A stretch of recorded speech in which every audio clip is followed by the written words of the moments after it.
para fortalecer ou desestabilizar um poder, né?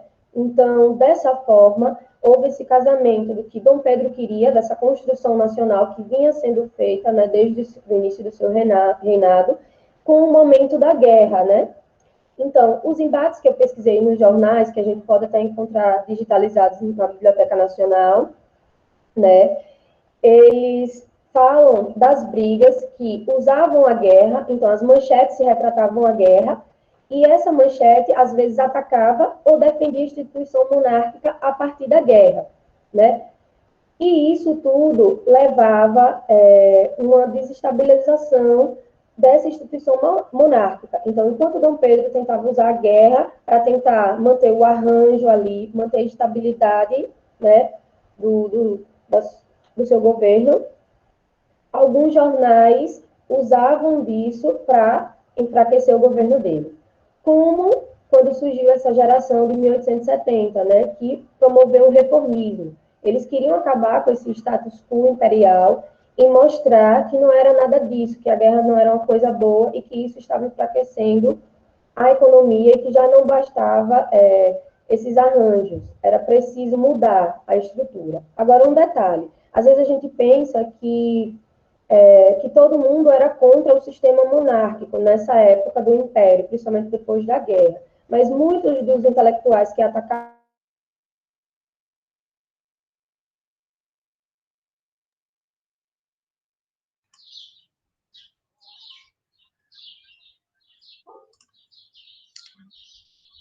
O vídeo dela travou, ou só foi para mim?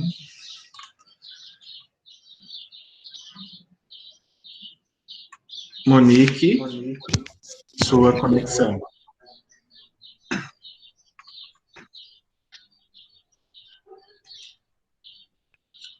Nossa colega já estava caminhando para as conclusões, mas infelizmente eu acho que ela voltou, tá voltando. Tô caminhando aqui, mas vocês não demorou muito? Pode continuar, Monique. Pronto. Pode continuar. Quando cair, porque como fica a tela eu não vejo. Tá bom. Tá bom? Pronto. Tem pouco tempo ainda? Tem um tempinho, eu já pediria, se fosse possível, para você concluir. Desculpe, porque nosso tempo está curto. Tá. É porque também eu tinha preparado como se fosse 15 minutos. Não, claro. Mas siga esse raciocínio, por favor. Tá bem. Então, deixa eu passar aqui. Eu só queria mostrar, então... Peraí. Algumas passagens dos jornais, certo? Rapidinho. E para ir para a conclusão. Então, nessas passagens aí, vocês percebem que tinha grupos que defendiam a monarquia, como ele está dizendo aí, né? Vou ler aí. Queremos, antes de tudo, a monarquia, que é o penhor mais seguro da estabilidade de nossas instituições. Queremos a ordem, que é a base mais sólida da sociedade. Queremos o progresso, que é a condição vital dos povos modernos. Então, reforçando que nem todos eram contrários. Vou pular aqui rapidinho.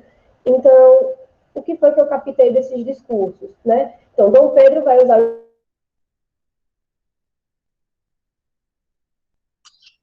Travou novamente.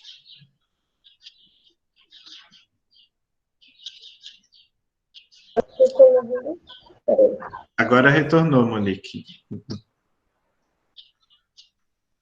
Sem áudio.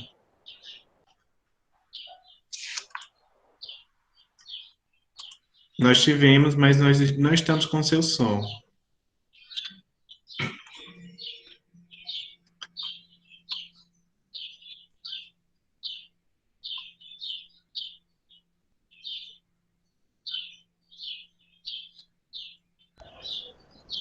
Pronto. É porque quando o caminhão tira o som do microfone. Voltou. Te ouvimos. Pronto. Vou deixar assim que fica mais fácil. Certo. Enfim.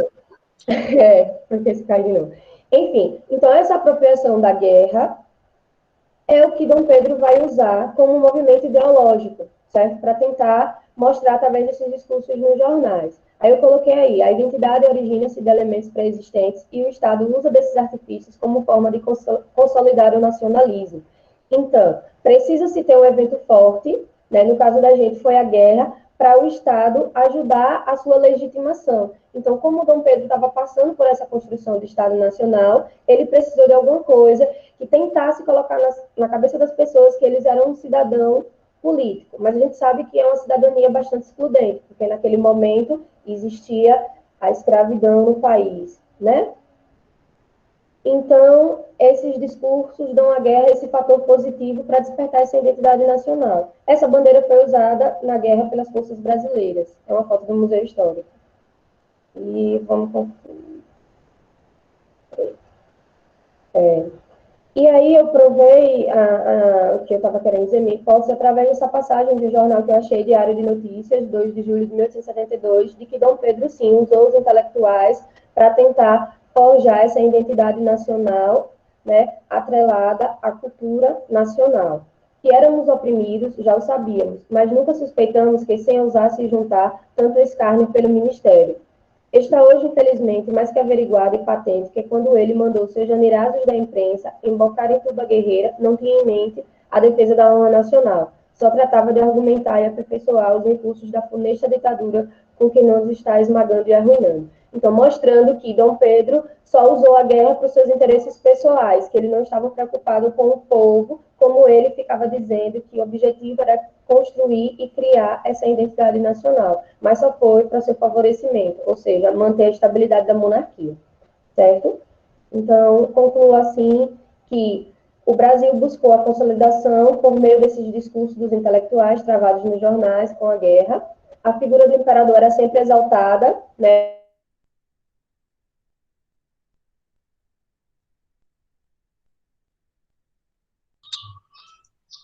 Novamente ficamos sem seu som, acho que você nos escuta e creio que você já estava encaminhando sua conclusão. Consegue voltar, será?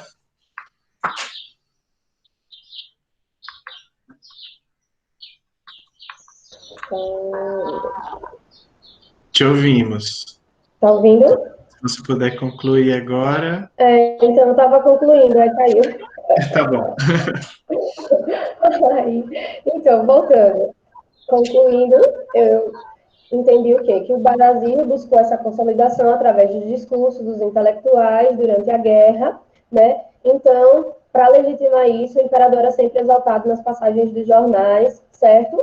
Também a monarquia, para que as pessoas enxergassem que era uma forma de governo legítima, né? E promovesse a união cada vez mais das províncias, para que elas não se rebelassem, porque os soldados, durante a guerra, eles tiveram contato com as ideias republicanas. Então, quando eles voltassem, eles poderiam, né, difundir essas ideias e estimular algum tipo de revolta dentro do país. Então, houve esse cuidado por parte de Dom Pedro. Ele até foi acusado de que, na volta, ele mandou que cada soldado descesse perto da sua província, para não gerar aglomeração e acabar provocando tumultos que levassem a esses pensamentos de república.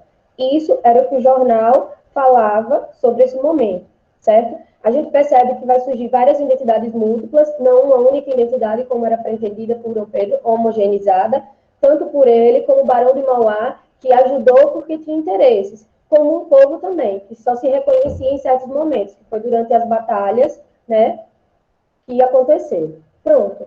Então, a gente pode perceber que a Guerra do Paraguai, ela foi um elemento entregador da população, né, através desses apelos patrióticos e da reafirmação dessa identificação do povo com a instituição monárquica. Só que não foi tão forte para manter a estabilidade, porque depois houve o golpe de proclamação. Então, é isso, obrigada. Vou pedir desculpa por ter caindo a conexão toda hora. Sem problema. Muito obrigado pela paciência de se dispor a concluir sua fala. Gente, quem tiver questionamentos, façam no chat para a gente poder controlar a ordem das falas, mas no final das demais apresentações, tá, Monique? Pedimos que você aguarde aí, por favor. Tá bem? Tá bem. E desculpe pelo controle aqui do tempo. Não, tudo bem. Vamos seguindo. Deixa eu ver quem se encontra aqui na sala. Josilene, tá por aí? Estou, boa tarde. Boa tarde, Josilene, tudo bem? Tudo bem. Podemos iniciar? Sim, podemos. Bem, Josilene Pereira Pacheco, é mestre em História pela Universidade Federal da Paraíba, e hoje ela vai nos apresentar o seu trabalho sobre a temática Entre Discursos e Ações, as múltiplas e complexas formas de doação para as urgências do Estado, 1865-1870. Por favor, Josilene. Bom, boa tarde a todos. Vou compartilhar aqui a tela.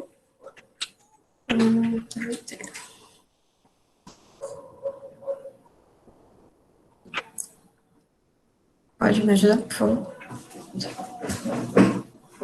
Pedindo ajuda aqui, porque não sou tão boa assim. Pode, vamos. Você pode? Entrar aqui, né? Você vem apresentar agora.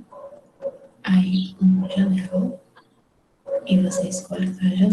Obrigada. Essa daqui, né? Ok. Pronto. Compartilhar. Obrigada. Muito obrigada. E aí você pode clicar na apresentação dos slides que vai aparecer para eles. Deixa eu ver. Dá para deixar. Já estamos visualizando. Normal. Cadê? Eita, acho que. Vai aparecer para eles isso. Mas eu acho que eu não estou vendo. Não, você não vai ver. A sala? Eu tenho que ver. Você não vai ver nada. Abriu? Josilene, nós já visualizamos, pode começar. Obrigada, desculpa. Realmente tenho problemas. Bom, Deu certo? como foi dito, né, meu trabalho se intitula Entre Discursos e Ações, as múltiplas e complexas formas de doação para as urgências do Estado, que é de 1865 a 1870, né? 1865 porque ele é o ano marco da lei regulamentar dos voluntários da pátria e é uma das formas de doação que eu também utilizo, né, para discutir. Na verdade, esse é um capítulo da minha dissertação que eu estou agora revisando, né, começando a rever as discussões, e aí eu estou tentando ampliar e explorar um pouco mais que não deu para fazer na dissertação. Né? Como eu só tenho 10 minutos, eu vou ser bem breve, né? O objetivo geral é analisar os discursos e as doações ao longo do período de 65 a 70, como eu já disse, que funcionaram para a manutenção das negociações desses espaços de atuação na guerra e também nos espaços da província, né? Primeiramente, o meu objetivo específico é situar os discursos, né, e entender um pouco mais sobre a estrutura na qual se assentavam, entender as múltiplas formas de doação e as estratégias empreendidas para efetivar essas doações, né? Porque no caso não é só necessário você fazer a doação, você tem que efetivá-la, você tem que mostrar que ela está sendo feita, né? E aí você tem uma série de formas dessa efetivação, de demonstrar, né? Ou através das relatorias do Ministério da Guerra, através dos jornais, algumas documentações que a gente encontra das secretarias. Então, assim, tem algumas formas de fazer isso. O meu referencial teórico, basicamente, é a história social e a nova história militar, inclusive com alguns autores que são bem conhecidos, né, como Francisco Doratioto, Henry Cray. E aqui um pouco das minhas fontes utilizadas, aqui é só um pouco mesmo, né? Então, são os ofícios da Secretaria da Presidência da Província, alguns inventários que eu uso para entender um pouco essa lógica de articulação entre os sujeitos, e as fontes impressas, o Jornal Publicador, o Correio Mercantil do Rio de Janeiro e os relatórios do Ministério da Guerra, dentre outros.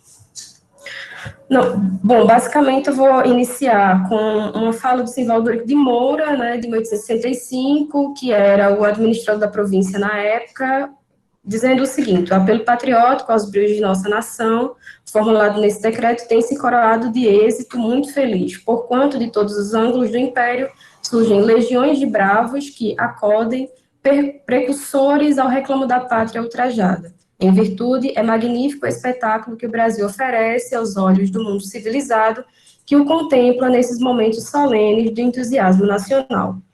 Aqui eu coloquei alguns destaques, né, para entender, basicamente, onde é que se assenta esses discursos, inclusive algumas recorrências que não só estão na fala de algumas autoridades administrativas, mas também nos jornais a gente encontra, e mesmo nas doações particulares. Então, geralmente, a gente vê essa faceta do apelo, né? Então, sempre ela é trazida de que estão apelando para que esses indivíduos vão ao fronte, para que eles doem, para que eles participem desse momento, né? E aí você apela aos brios patrióticos, né? Essa ideia de coragem, essa ideia de honra também que está ligada a esses brios, né?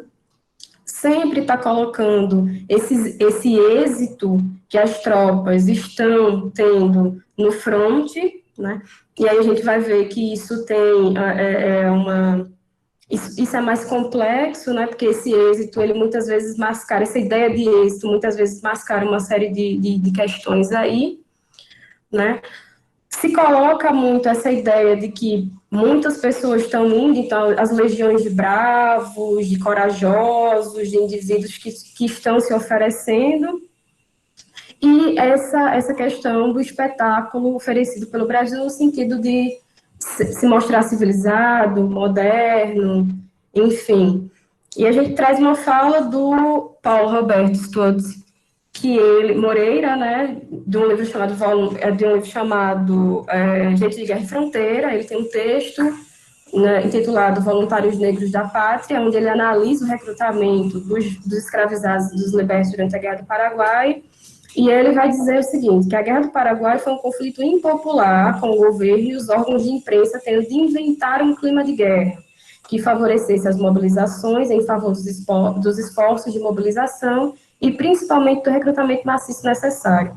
Esse clima foi montado sobre o binômio civilização versus barbárie, com a Tríplice Aliança, em geral, né, aparecendo como agente de modernização contra a retrógrada ditadura paraguaia.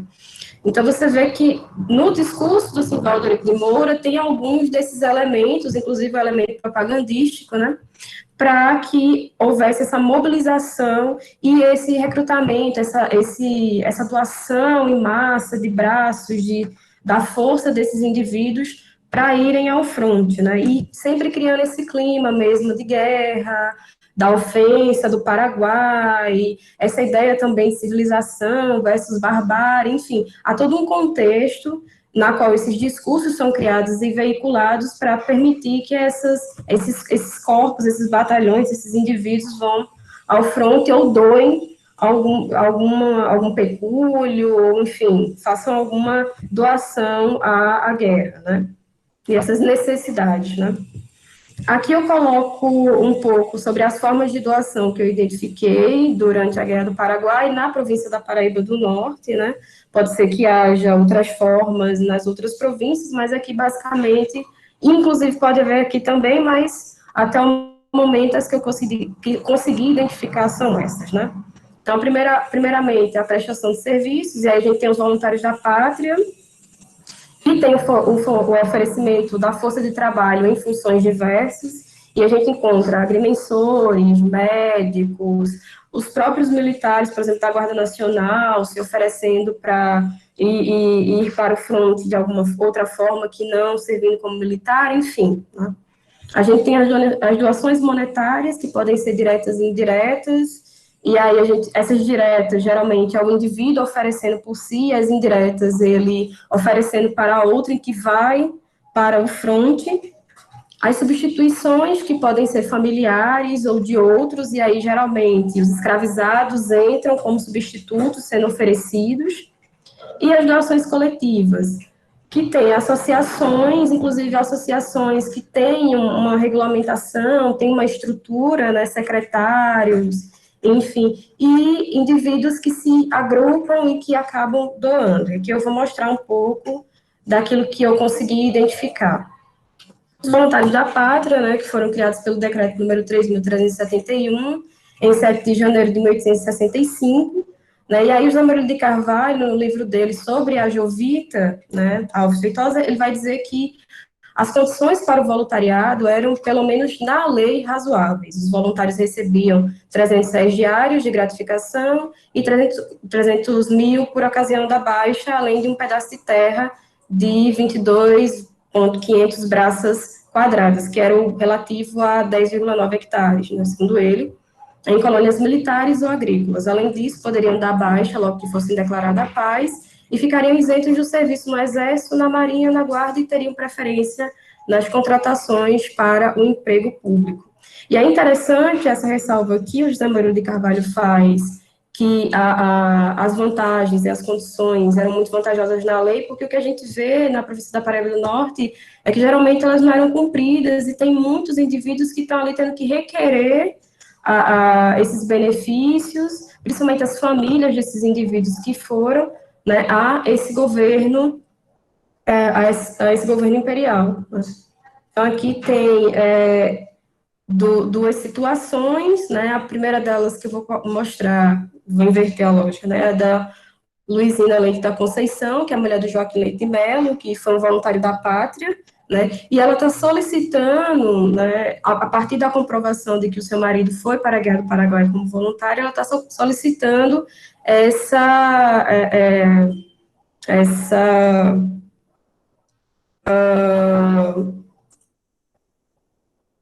esse pecúlio que ela teria direito pelo serviço do seu marido lá na Guerra do Paraguai, porque ela está em uma situação complicada, segundo a notícia, ela tem muitos filhos e não está conseguindo manter esses filhos aqui, e aí ela está requerendo a esse governo um mínimo de auxílio, haja vista que seu marido é um voluntário da pátria.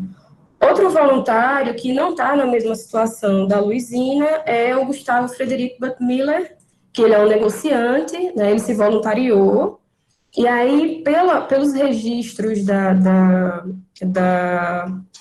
dos relatórios do Ministério da Guerra, a gente tem algumas informações muito poucas sobre o Gustavo Frederico Buttmiller. Só que aí, quando a gente vai, por exemplo, para a documentação da província, e inclusive entender um pouco mais quem é esse indivíduo, a gente sabe que ele não é um mero negociante, ele, na verdade, vem de uma linhagem de negociantes, o pai dele, até onde eu sei, era um estrangeiro, né, o Frederico Buttmiller, ele tinha alguns negócios, principalmente na Rua das Convertidas, eles trabalhavam especificamente com os elementos estrangeiros, né, tecidos, charutos, enfim, ingleses, franceses, né? Ele tem um irmão, que é o Antônio Frederico Buttmiller também, e esse indivíduo é um guarda nacional, quer dizer, ambos, na verdade, são guardas nacionais. A gente percebe que ele é um indivíduo de elite que está se voluntariando para ir à Guerra do Paraguai, né? Não é qualquer sujeito ali. E, assim, no caso, por exemplo, do Joaquim, eu fico pensando que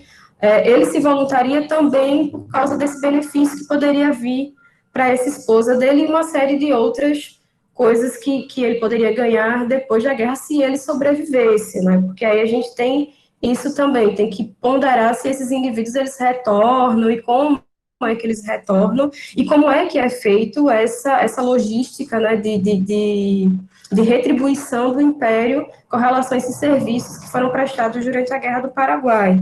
Para os indivíduos da elite, como o Frederico Buttmiller, né, a gente acredita que eles conseguiram muitas coisas, inclusive porque eles já tinham uma articulação, mas para esses pobres é difícil de identificar se eles realmente conseguem, e assim, pelo que a gente entende até agora, eles conseguem muito pouco mesmo. Outra faceta das doações, como eu disse, é o oferecimento da força de trabalho, e aí a gente tem dois casos.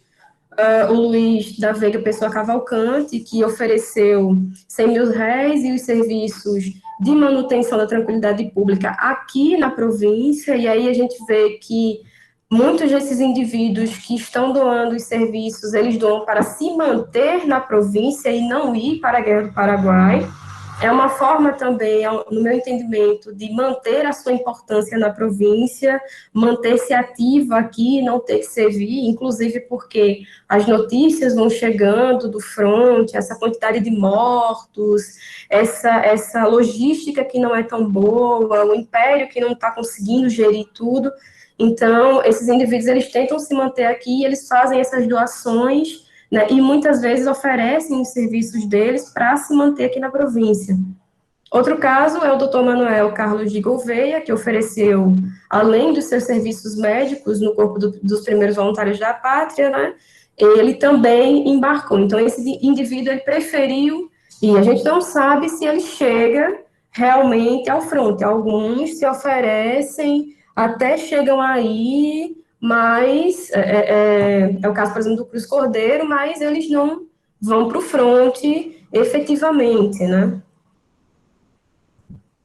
As doações monetárias, né, já deu para vocês verem anteriormente que essas doações monetárias, elas são recorrentes, elas acontecem, esses indivíduos doam, e aí tem uma média, geralmente 10%, 5% do soldo, R$ 200, enfim, eles têm uma média aí, a gente vê muitos funcionários públicos, militares, principalmente, fazendo essas doações monetárias. E um caso que chama a atenção é o do Joaquim Gomes da Silveira, inclusive um indivíduo muito conhecido na província da Paraíba, o comendador, dono de várias propriedades, inclusive o engenho Gargaú. Ele tem uma série de relações muito importantes com essa elite, né, proprietária principalmente, e ele é um indivíduo que doa indiretamente, né, ele dá uma gratificação a 2 voluntários da pátria que foram, e fora isso ele doa um conto para as agências do Estado. E fui pensando que isso também é uma forma desse indivíduo resguardar sua família também, mas ele era um militar, tem vários militares da Guarda Nacional, inclusive na família, né? Então, assim, é uma forma também desses sujeitos manterem esse serviço ao império, né? E se manter aqui, não ter que ir para o fronte, não ter que correr os riscos que o fronte trazia, né? No caso do Joaquim Gomes da Silveira, é interessante porque ele não vê, de certa maneira, o final da Guerra lúcido, né? O Joaquim Gomes da Silveira, até onde me consta, ele morre em 1870, né? Em 1868 a gente já tem um embargo dele por questões de saúde mental, né? E ele não vê esse final da guerra, mas ele é um indivíduo ativo durante o momento em que ele pode ser ativo, né? Inclusive sua família também, né? Tem outros indivíduos da família. Eu não sei como é que está o meu tempo. Sim. Como é que está o meu tempo? É o tempo. Sim, eu vou correr. Obrigado. Bom, no caso das substituições, eu vou focar no Simplício Narciso de Carvalho, que é um indivíduo, inclusive, muito importante da província da Paraíba do Norte também, foi dono da Fazenda Boiçó, ele é um homem negro, capitão da Guarda Nacional, e ele doa, inclusive, fazendo um longo discurso sobre os bríos patrióticos, sobre a contribuição dele, ele doa um escravizado, né, para servir na Guerra do Paraguai, né, que para mim, na verdade, ele servia de uma substituição ao próprio Simplício Narciso de Carvalho, que durante a Guerra do Paraguai se manteve muito ativo em vários cargos, inclusive sendo juiz de paz, sendo subdelegado, enfim. Então, ele é um indivíduo muito ativo na província e ele acaba fazendo essas doações, né, e substituindo esse serviço que ele poderia prestar naquele momento de guerra, né?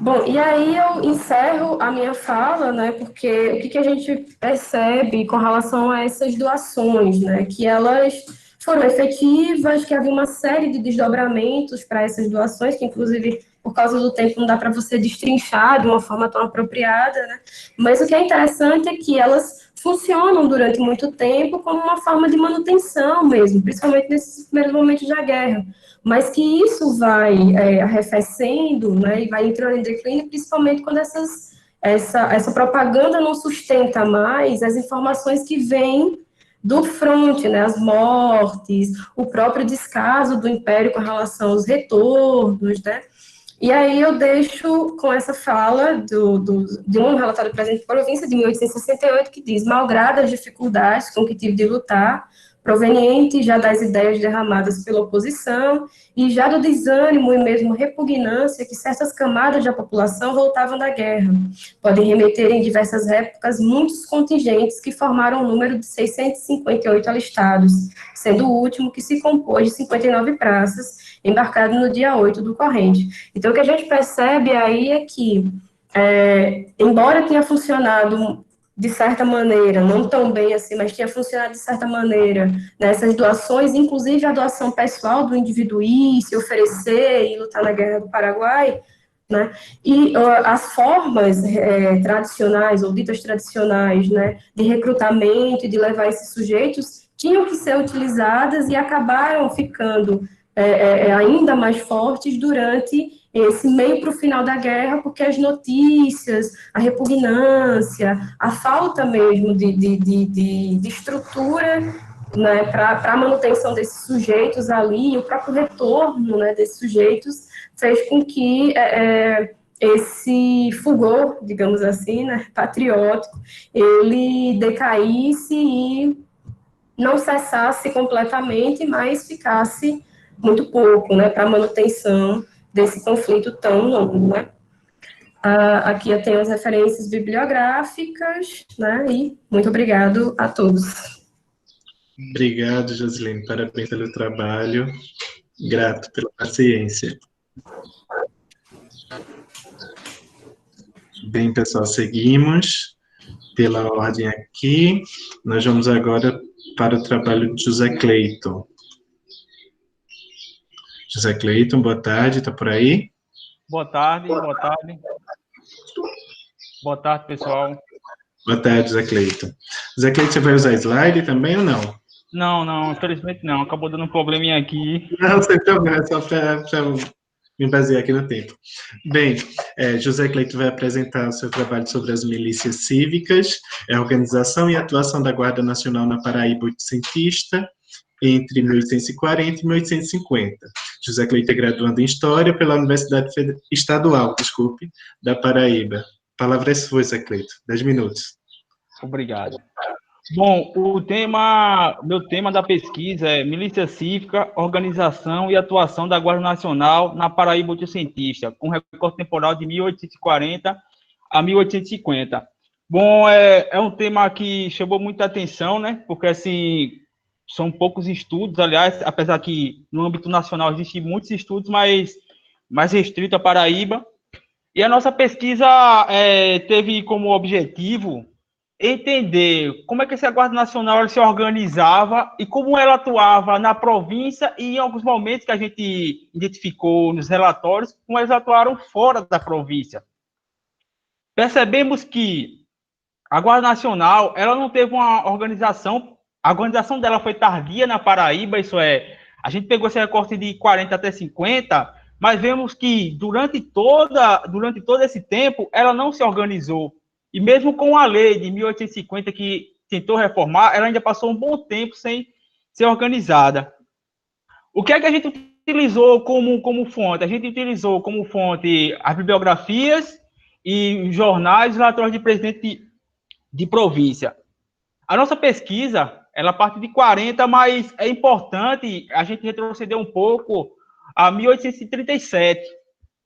E porque ali tem uma lei, um decreto, que foi aprovado pela Assembleia Provincial, que aparece muito nos relatórios de presidente de província e que fornece um certo embate entre o presidente de província com a Assembleia em relação a essa lei e que os presidentes de província associavam essa lei a uma indisciplina da Guarda Nacional.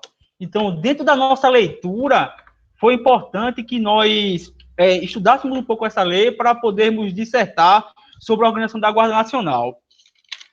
Bom, quando a gente começou a pesquisar os relatórios, a investigar, né, identificamos a frequência dessa lei, principalmente seu artigo 6, que tratava dos oficiais, que dizia que os oficiais, mesmo que saíssem do cargo, eles continuavam com a sua patente, até serem julgados. Então, muitos deles que participavam da Guarda Nacional serviam mal, praticavam indisciplina, para exatamente sair da milícia, protegido por essa lei. Então, os presidentes de província, eles alertavam sobre a questão da lei.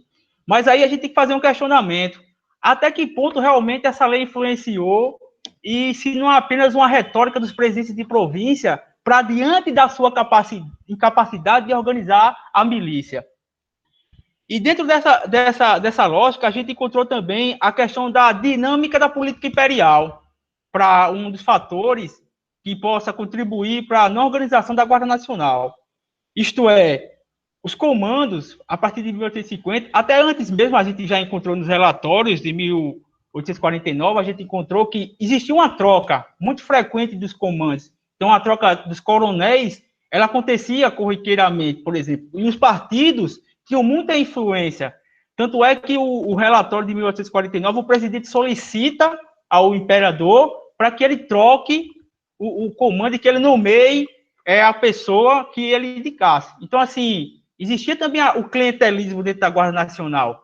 É a parte que a gente também fala dela como instrumento político que era usada na Paraíba. E na questão da atuação, a gente notou nas eleições, por exemplo, ela era usada para reprimir indivíduos que eram contra o governo, a gente percebeu isso nos jornais e nos relatórios, e ela era usada como instrumento político. Por exemplo, o partido do governo, a gente tem um exemplo da Vila de Santa Rita, não tinha muita força.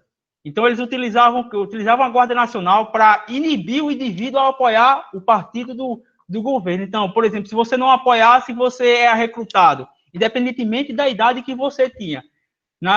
Nos jornais, a gente encontrou que indivíduos de 60 e até mais anos eram recrutados, aqueles que não apoiassem o partido do governo.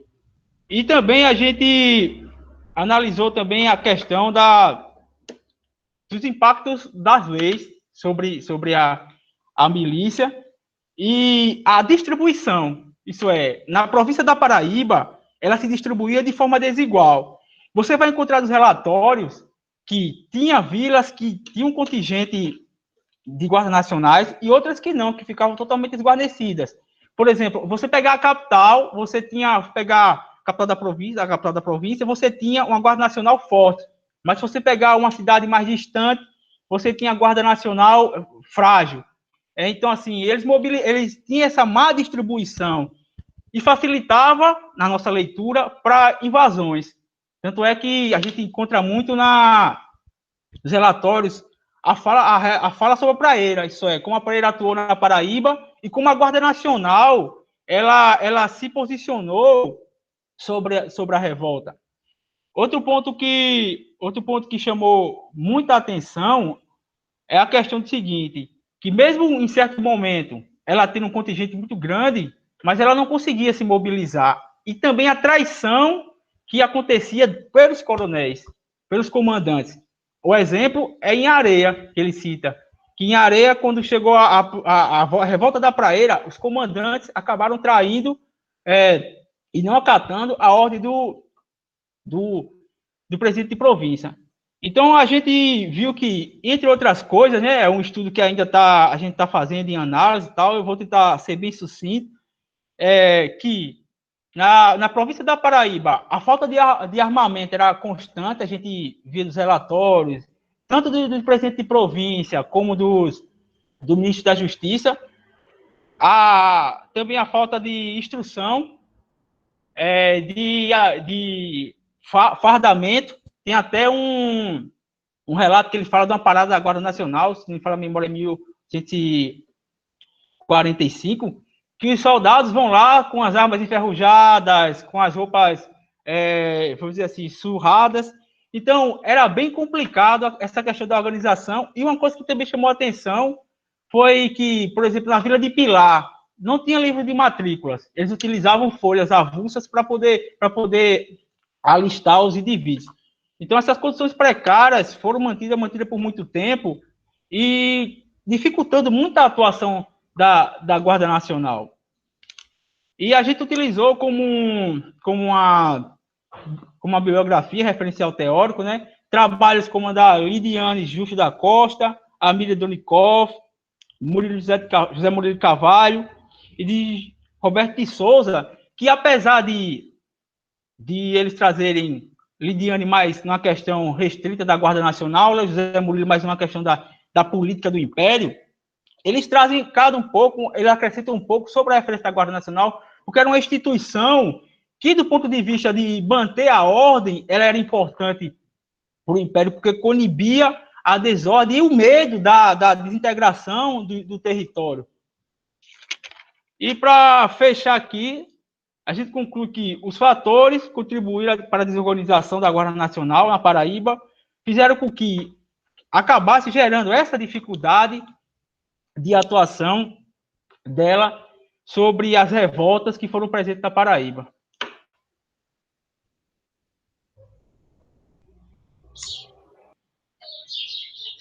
Concluído? Obrigado. Obrigado. Você ainda tinha tempo, viu? Bem, pessoal, obrigado. Obrigado, Zé Cleiton, pela apresentação, pela pesquisa. Lembrando, como eu coloquei aqui no chat, às vezes quem está apresentando não acompanha o chat, e no finalzinho teremos um tempinho para que a gente abra para o debate aos que estão nos ouvindo e não estão expondo suas comunicações hoje, para ficar mais claro, certo? Agora nós vamos seguir com o trabalho do Fábio. Fábio, boa tarde. Eu creio que não se encontra o Fábio na sala. Retomando lá para o início da lista. Suelen. Boa tarde, Suelen. Também não. Alisson Duarte, está na sala.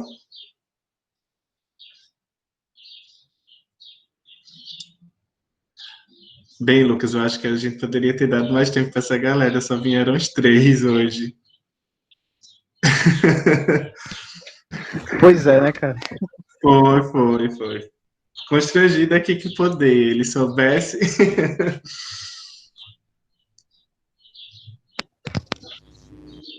Mas aí a gente pode fazer aqui, começar uma roda de debate, né? Claro. Pesquisa deles.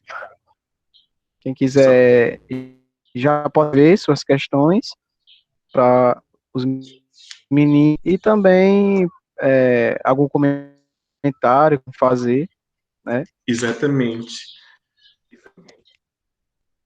Gente, estamos abertos para o debate, aos inscritos. Eu estava percebendo aqui que o Elton estava trazendo algumas questões no chat. Eu creio, não sei se todos estavam acompanhando. O Elton, se você quiser a palavra, fique à vontade.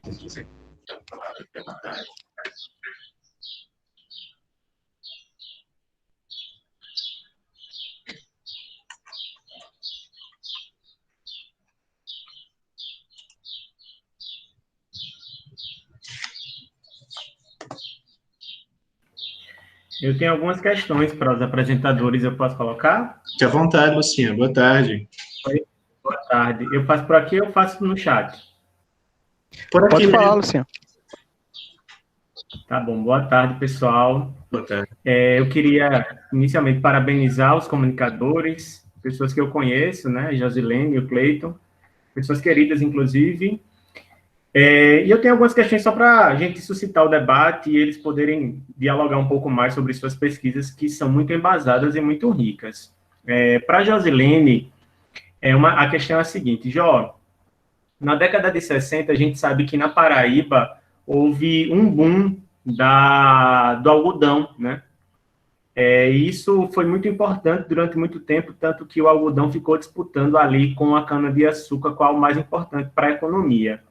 E aí, como você percebe essa importância do algodão nessa tua análise acerca sobre a Guerra do Paraguai?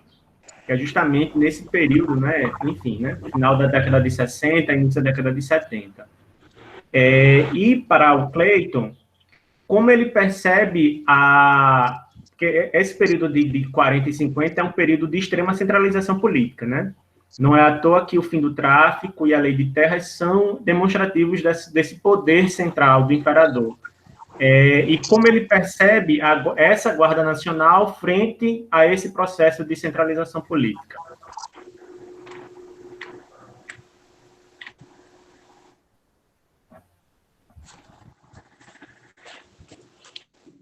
Seguimos.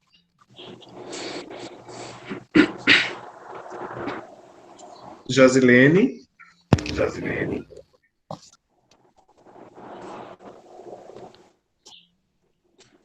Eu consegui ligar o som aqui, tá? Alexandre. Oi, Lucas. Quer que eu siga com os questionamentos? Vamos ver logo aí depois eles respondem. Tá bom. E o Wellington pode fazer seu comentário, seu questionamento. Tá, só comentário. facilidades. Até agora está tudo bacana mesmo, né? Essa guerra, infelizmente, ela levou a vida de mais de 50 mil brasileiros, fora os paraguaios, argentinos e uruguaios, né? O total dela diz que foram mais de 370 mil mortos no total da guerra, né? No caso aí da Paraíba, conforme eu já escrevi, nós tivemos aí esses 4 batalhões, que é o 17º Batalhão de Caçadores, tivemos o 47º, que inclusive foi comandado pelo Luiz Inácio Albuquerque da Maranhão, que é do Engenho Cruz Espírito Santo, e mais o que pode-se dizer hoje que é esse batalhão que tem aí, o 31º Batalhão de Infantaria, ele tem uma raiz histórica que também participou da Guerra do Paraguai. No caso aí, a Guarda Nacional, ela já vem desde 1831, foi o que deu origem às nossas polícias militares. Ela sempre foi subordinada ao Ministério da Justiça e aos presidentes de província, diferentemente de tropas do Exército Imperial. As tropas do Exército Imperial eram subordinadas direto ao que seria o comandante do Exército da época, o imperador, né? Então, isso aí acabava por causar essa problemática aí de centralização ou centralização de rixas até, né? Existe a patente que era dada a um oficial da Guarda Nacional era dada pelo presidente da província, a patente que era dada a um oficial do Exército era dada lá pelo imperador, existem esses documentos. No caso aí da Guerra do Paraguai, quando houve o decreto de voluntários da pátria, o que aconteceu? Esse decreto ele permitia que as pessoas, ele dava uma cota para cada província. No caso aí da Paraíba, existia uma cota inicial, que eram 600 e pouco, acabaram indo uns 2.500 e poucos. E o que acontecia? Esse decreto ele permitia que a pessoa tinha cota, que a província tinha que mandar, só que permitia também que as pessoas negociassem entre elas, inclusive com contratos, existem contratos hoje que provam isso, nos arquivos por aí. Ela podia contratar alguém para ir no lugar dela, podia mandar o escravo no lugar dela, ou podia não ir, simplesmente não ir e pagar para não ir. A realidade é essa aí. E hoje a gente encontra por aí essas provas todas, né? Eu já há algum tempo eu venho pesquisando essa participação da Paraíba na guerra e consegui, inclusive, fazer um levantamento nos arquivos do Exército. Tem os boletins da época, né? Chama Ordens do Dia da Repartição do Ajudante General, que eram os documentos oficiais do Exército da época, do Exército Imperial, e eu peguei ali essa faixa da época da Guerra do Paraguai. Eu consegui relacionar aí vários nomes, eu acho que pelo menos uns 1.000 desses 4 batalhões, eu consegui fazer um cadastro aqui, uma relação, se interessar alguém, depois eu posso mandar. Por isso eu consegui esse histórico todinho aí desses batalhões que foram, do pessoal, onde eles morreram e por aí vai, né? Isso aí eu transformei num livro, que é só digital, mas no caso aí da Paraíba é isso aí, é uma história muito interessante. Depois veio o quebra-quilos e por aí vai, a história continua, né? Exatamente. Muito obrigado pelos seus questionamentos. Vejo que tem uma galera afiada aqui nas pesquisas sobre o Paraguai, sobre a guerra do Paraguai e as disputas nesse território cisplatino. Passo a palavra agora para a Josilene, em seguida para o pleito referente aos questionamentos levantados pelos 2 colegas, pelo Lucian e pelo Hélito. Fique à vontade, Josilene, por favor, começando. Pronto.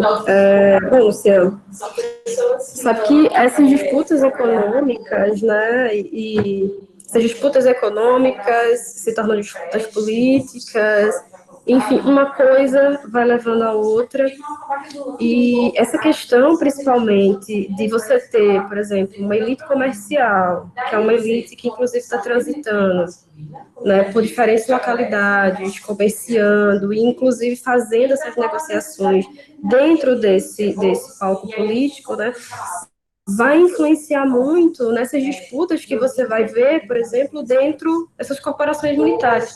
Então, 60, né, eu vejo com relação à Guarda Nacional e o Exército, uma série de questões sendo colocadas ali, inclusive questões regulamentares mesmo, relativas a, por exemplo, a questão dos postos, a questão da carreira dos indivíduos, né? A questão, por exemplo, de quem está acessando o quê, né? Uma disputa, inclusive, dentro dos relatórios de presidente de província, com reclamações relativas a essa prestação de serviço, né? Indivíduos que estão se deslocando e que não estão cumprindo suas atividades. Então, assim, a gente vê que essa elite, principalmente essa elite de comerciantes, essa elite comerciária, está ali muito presente naquele momento, né, e que está disputando muito, inclusive porque os cargos, né, como por exemplo, o cargo de guarda nacional, né, ele é um cargo que tem, inclusive, uma reverberação social. Né? Enquanto o Exército ele não tem muito essa questão, né, embora, né, importante, sim, a gente tem que colocar essa relevância, né, mas a Guarda Nacional é muito mais importante nesse sentido. Né? Então, esses indivíduos eles estão realmente negociando esse poder que advém de outros espaços, dentro desse espaço que também é um espaço político, né, dessas corporações militares. Né? E aí a gente vê uma disputa, inclusive, né, entre esses livres pobres e esses indivíduos, tal, a questão, por exemplo, do trabalho, né, esses deslocamentos, por exemplo, indivíduos que entram dentro da corporação militar, mas aí há um desvio de um comandante que é um proprietário, que está colocando esses indivíduos, por exemplo, em sua propriedade, que está colocando... Então, assim, acho que a segunda metade, aí 60 mesmo, né, é um momento muito interessante de disputas políticas e de disputas em termos de cargos, e essa questão mesmo das corporações militares no 19, né? Eu não sei se eu respondi, espero que eu tenha respondido.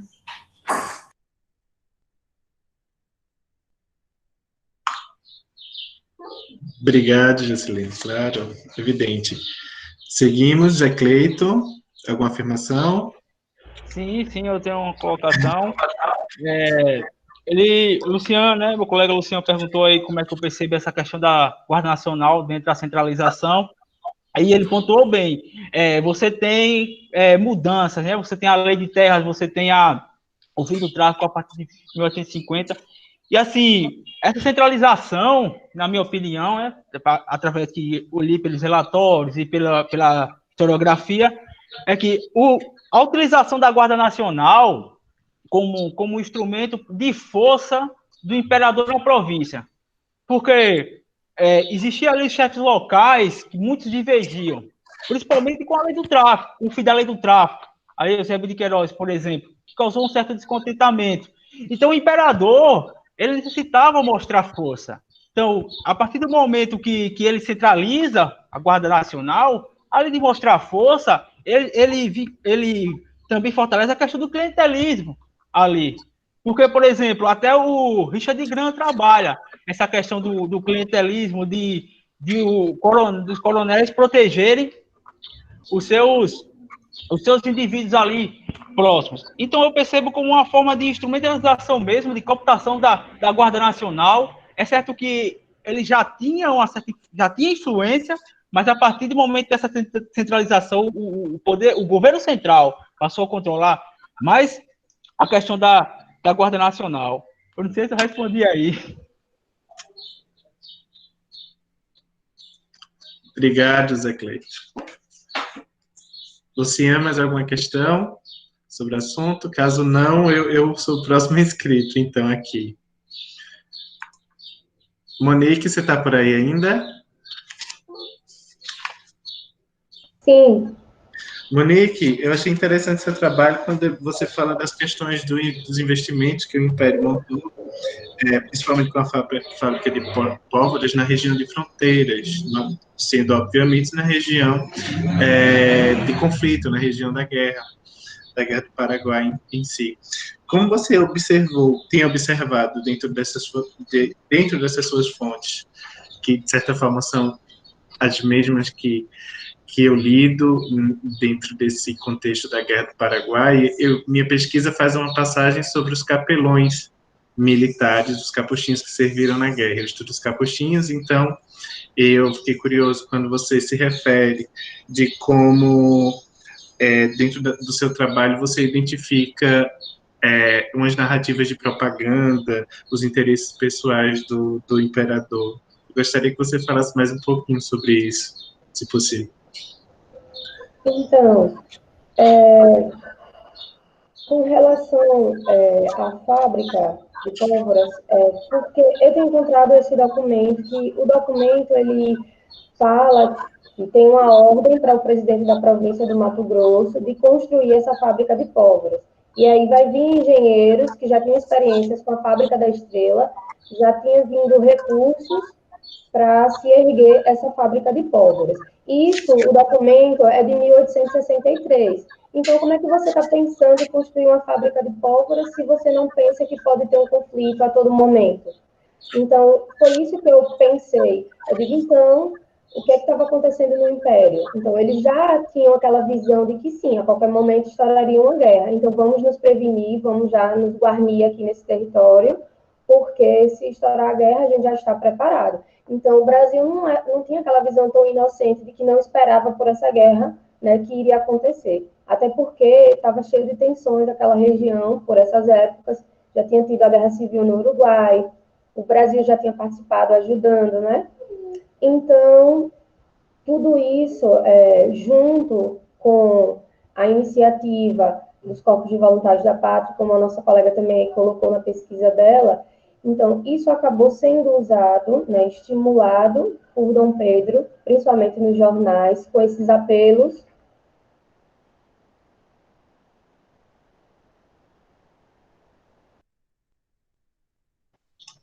Está escutando?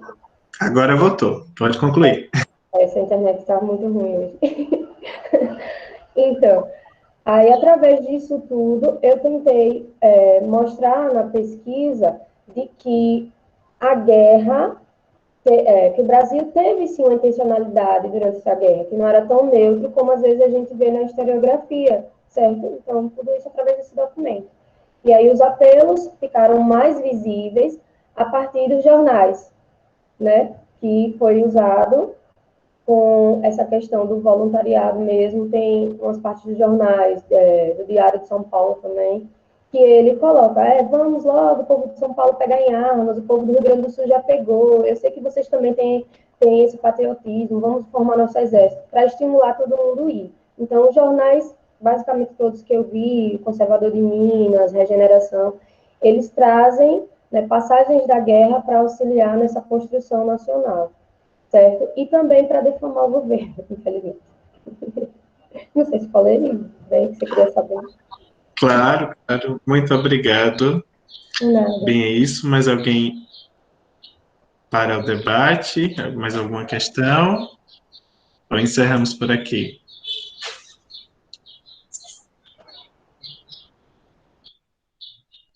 Acho que foi por...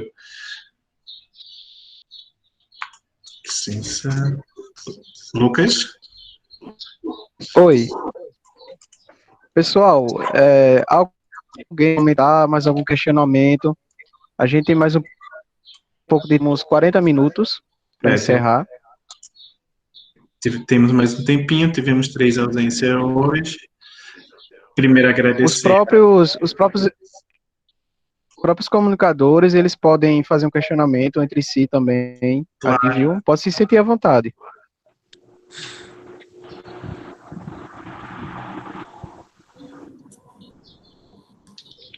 Posso falar dos capelães aí? Só um segundo. Josilene, tem alguma questão? Eu queria fazer um questionamento ao Cleiton. Tá bom. Pelo que eu entendi, ele analisa mais a Guarda Nacional e essa questão mais para o chamado interior, né? Eu queria saber qual é a composição étnica, ele conseguiu identificar essa composição étnica desses batalhões para o interior? Obrigado pela pergunta. Foi um ponto bem interessante que você tocou. Eu consegui identificar, sim, alguns pontos sobre essa questão étnica, né? E também questão de hierarquização da Guarda Nacional.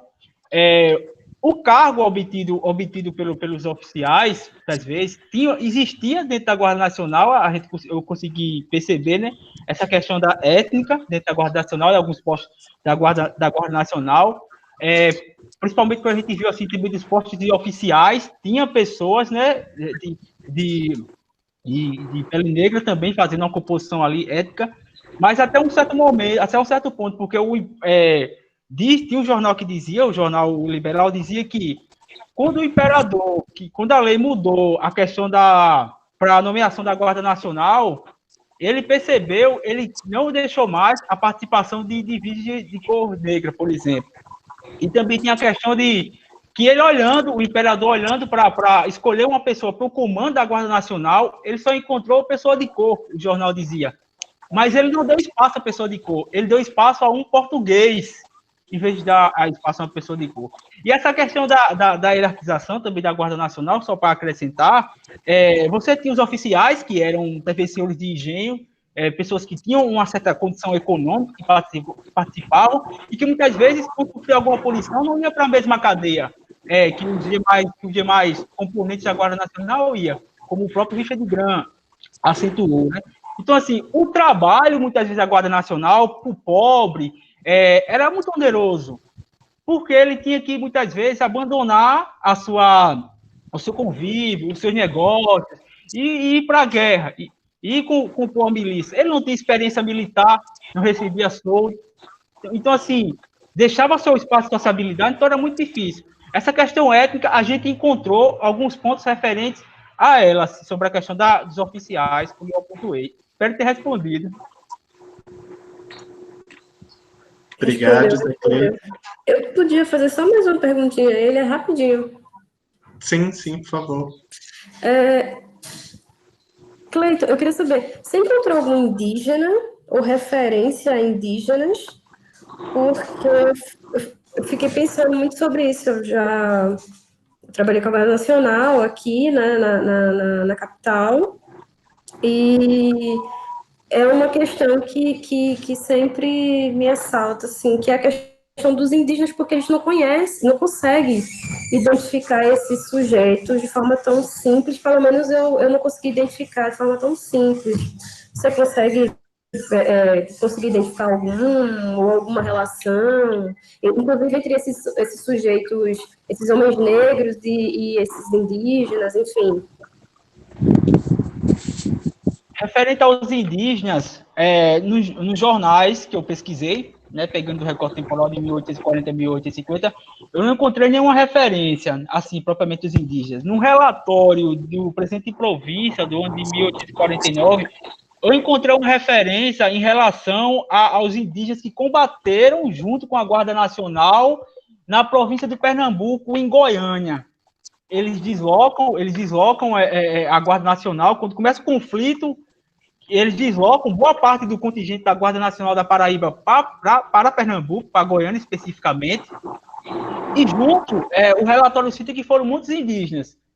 Inclusive, eles falam que muitos guardas, eles recuaram, quando começou o combate, eles recuaram e os indígenas estavam lá, na luta. Então, assim, foi a única referência que eu encontrei sobre os indígenas. As demais eu não consegui identificar.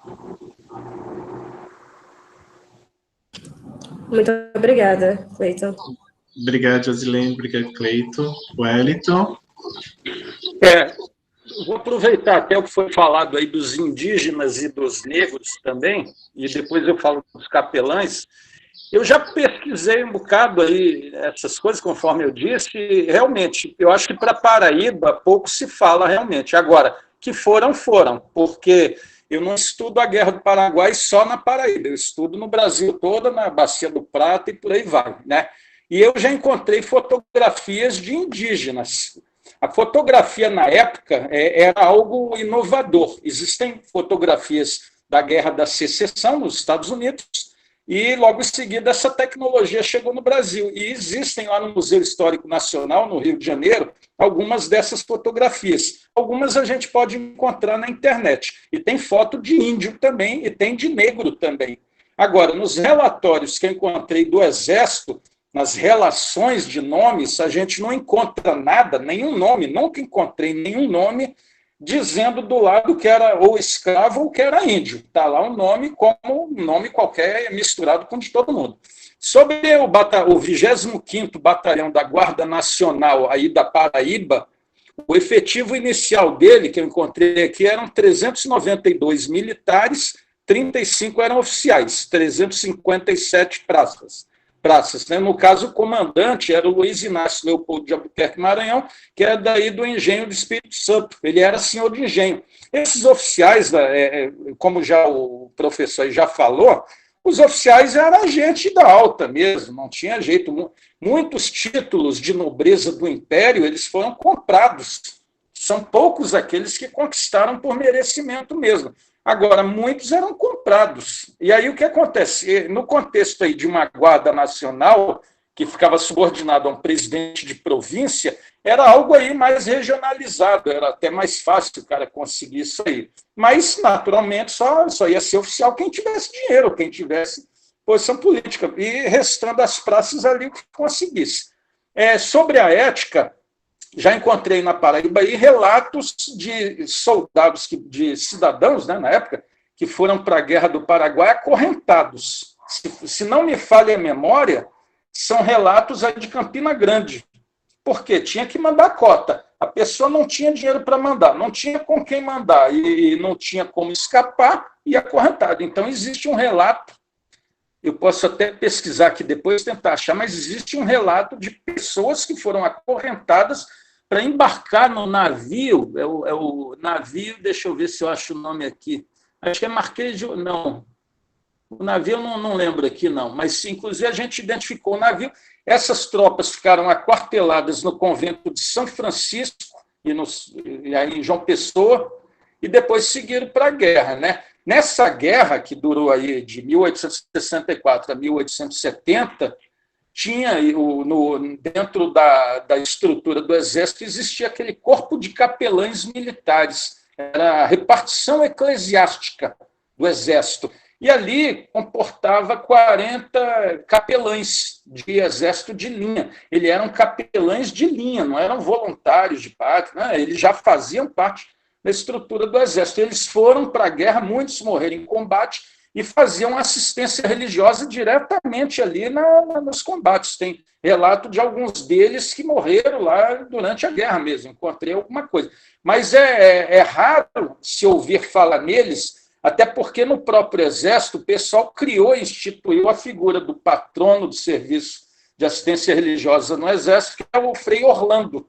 Aí o que acontece? O Frei Orlando ele é da Segunda Guerra Mundial, mas como a Segunda Guerra Mundial é mais recente, teve o clamor popular lá em 1946 e tudo, a instituíram o Frei Orlando como o patrono do serviço religioso do Exército, quando na realidade poderia ter pego alguém aí da Guerra do Paraguai. Então, é uma estrutura muito pouco conhecida, essa repartição eclesiástica que participou da Guerra do Paraguai.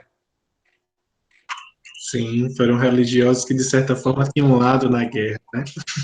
Tem, e acompanhar, e tinha que acompanhar. Tinha um culto à Nossa Senhora da Conceição, existe fotografia disso aí também, os soldados ajoelhados, rezando a oração. Tem a oração, existe relato, tudo isso tem registro, né, do pessoal fazendo a oração na véspera da batalha, por aí vai. É algo muito interessante essa vertente aí. Muito obrigado, Elton. Enriqueceu muito o debate. Monique, você quer expor a imagem que você falou no chat, novamente, já que seu slide passou tão rapidinho no início da apresentação?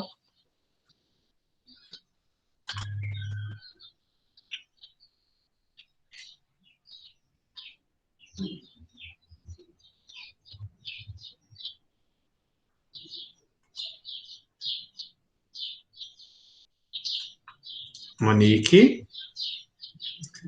Eu acho que a conexão dela acabou se perdendo. Ela saiu, Alexandre. Saiu da sala, né? Pois então, acho que encerramos, não é isso, Lucas? Retornou. Ela voltou. Monique. Estamos sem ter o áudio. Verifica aí que nós não estamos te ouvindo. mas já tivemos. Agora sim.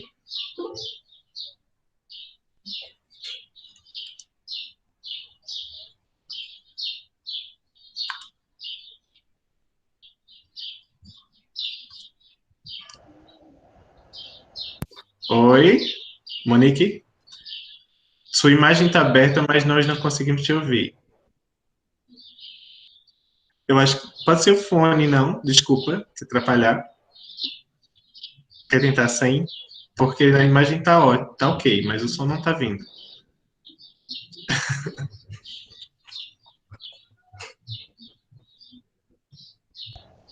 É porque ele Agora sim. fica trocando o som da câmera com o do fone. Aí fica dando conflito. Tá bom, tá bom, tá bom. Aí você tinha pedido para ver a foto, não foi? Aí foi na hora que eu saí. Pronto, eu vou colocar Você aqui. poder compartilhar novamente, e a Jocilene está pedindo também, se possível, o link da sua dissertação. Ah, certo. Se puder compartilhar no chat, ficaremos gratos. Certo. Ok, peraí. Tá bom. Eu conto aqui. É porque está em cima, eu não consigo ver. Aí, pronto. Aí, estão visualizando, né? A foto foi essa daqui. Estão vendo? Isso, abriu, tá no primeiro slide. Então, a foto que eu tinha comentado com ela aí no chat foi que esses dois senhores são indígenas, né? E como ela tinha falado que não queria saber, né? Ela disse que tinha uma foto no slide sobre os indígenas que tinham tido participação, né, na Guerra do Paraguai. E aí eu coloquei, porque justamente a gente vê falar de muitos participantes, como ela discute até, né, de algumas pessoas ricas.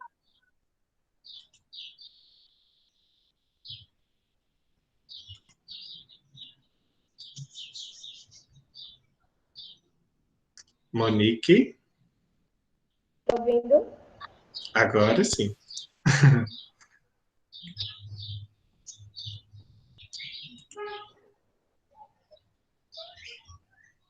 Desculpa, novamente teu áudio não tá sendo captado não por nós.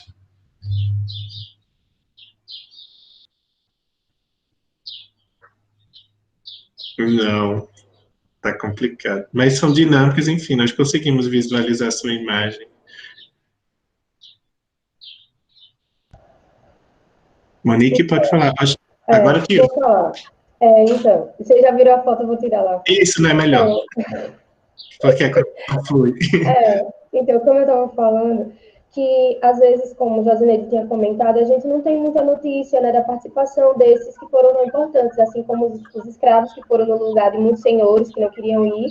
Assim aconteceu com os indígenas que defenderam o território, principalmente as tribos que eram mais próximas ali do Maranhão, né? Do Maranhão, ó, Mato Grosso, praticamente Maranhão. E aí tem dois indígenas que foram voluntários, né, que foram.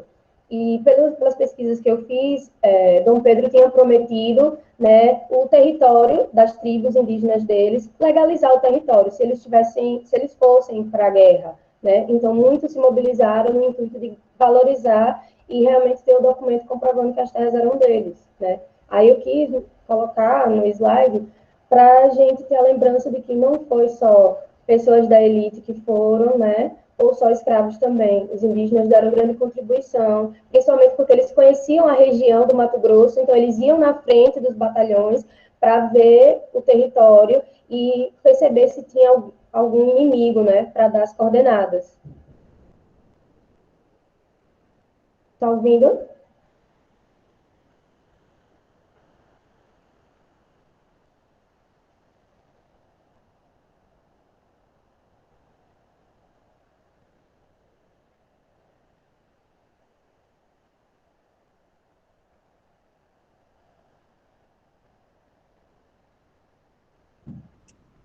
Desculpe, pode, Wellington, claro. Mas deu para escutar Obrigado, o que eu falei? Monique, novamente. Tá ouvindo aí? Agora nós escutamos. Tá. É o negócio aqui do Mato Grosso. Eu estou aqui em Campo Grande, no Mato Grosso do Sul, né? Ou seja, na época da Guerra do Paraguai, era um Mato Grosso só, a gente sabe disso, né? 1750 houve o Tratado de Madrid, a partir daí essa região do Mato Grosso passa a ser de Portugal. Tivemos a independência e durante a Guerra do Paraguai isso aqui era um Mato Grosso só, é o que a gente está tratando aí agora. Então, quando houve a invasão no Forte Coimbra, em 1864, que foi em dezembro, houve o apresamento do navio Marquês de Olinda, em seguida a invasão do forte e a entrada das tropas paraguaias por Bela Vista. Foram 2 colunas, totalizando as duas aí uns 10 mil homens. Essa região toda já tinha sido, os paraguaios já tinham feito o reconhecimento delas, né? Eram regiões ainda de dúvida, de fronteira, tanto que o Brasil dizia que a fronteira era o Rio Apa, onde ela está hoje, os paraguaios diziam que eram mais ao norte, no Rio Branco, né? Então, essa era a área de litígio que havia. Então, com esses argumentos, foi que os paraguaios entraram em dezembro de 1864 e ficaram aqui até 1867, ou seja, eles entraram pelo sul do Mato Grosso, foram até quase que chegar a Cuiabá. Campo Grande, onde eu estou hoje, não existia. Existia Albuquerque, existia Corumbá. Corumbá era um entreposto comercial e alfândega também. Nessa época, existia a Companhia de Navegação do Alto Paraguai, porque o Mato Grosso era uma província isolada das outras. Então, dava para vir por terra, dava, mas demoravam meses. O que acontecia? Para chegar aqui, tinha que vir de navio, pegava um vapor lá no Rio de Janeiro, descia para o sul, passava no Rio Grande do Sul, esse navio passava em Montevidéu, passava em Assunção, Buenos Aires e vinha subindo pelo Rio Paraná, Paraguai, até chegar aqui em Corumbá, aí ele fazia alfândega, trocava de navio por um calado mais baixo para poder chegar a Cuiabá. Então, o Marquês de Olinda, quando foi apresado, ele trazia a bordo o Frederico Carneiro de Campos, que era o presidente de província nomeado, e que, inclusive, acho que já tinha sido presidente de província aí na Paraíba. Ele foi apresado junto com esse navio, foi que deflagrou aí as hostilidades que já vinham acontecendo, né? Isso aí só serviu para o pessoal partir para a luta. Mas o fato é que os paraguaios entraram aqui no Mato Grosso do Sul e foram tomando tudo, e ficaram aqui até 1867. Aí o que acontece? A partir daí a gente tem aquele episódio da retirada da Laguna, que o Visconde de Toné descreve, temos a retomada de Corumbá, e conseguimos fazer essas coisas, por quê? Porque lá no sul, no Paraguai, as tropas brasileiras já estavam chegando ali perto de Humaitá e Assunção. Então, os paraguaios tiveram que desocupar o Mato Grosso e mandar a tropa voltar para lá para defender o Humaitá, o Quadrilátero, o Curuzu e por aí vai. Então, existe uma dinâmica que tem que ser vista da forma mais holística possível para a gente entender o que acontecia aqui no nosso local. Mas o fato é que o índio, aqui tinha muito índio, né? E interessante é que a própria lei das terras, ela não fala nada em índio e nem escravo, né?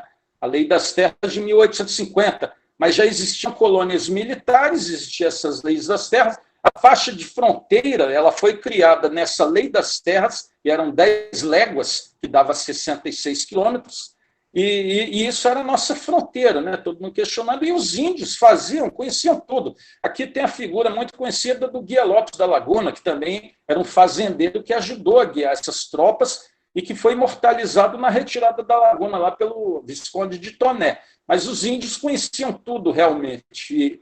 E o interessante, antes dos paraguaios invadirem, eles entraram aqui e também fizeram os reconhecimentos deles. Por isso que eles entraram com aquela maestria tremenda, com a facilidade enorme, né? Não fosse ali um pouquinho da resistência do Forte Coimbra e do tal do Antônio João, na colônia militar de Dourados, o negócio teria sido pior ainda.